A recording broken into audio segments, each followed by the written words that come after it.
В 3 часа ночи мужа с женой разбудил громкий стук в дверь. Сначала поставь лайк и подпишись, если эта собака милая. Если нет, эта змея будет в твоей кровати сегодня ночью. В 3 часа ночи мужа с женой разбудил громкий стук в дверь. Муж нехотя встал, открыл, а там какой-то пьяный под ливнем просит: «Толкни меня, а?» Муж даже не думает: «Серьезно? 3 ночи, иди отсюда!» Захлопнул дверь и обратно в кровать. Жена шепотом: «Кто это был?» «Да какой-то пьяный, помощь просил. И ты не помог?»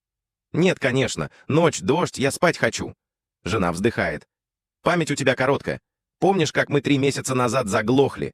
Нам тогда тоже помогли. Иди и помоги человеку. Стыдно должно быть». Муж ворчит, но встает, одевается и выходит под дождь. Темно, мокро, холодно. Кричит в пустоту: «Эй, ты еще здесь?» «Да». «Тебе все еще нужен толчок?» «Да, пожалуйста». «Ты где вообще?» Из темноты: «Да тут я на качелях».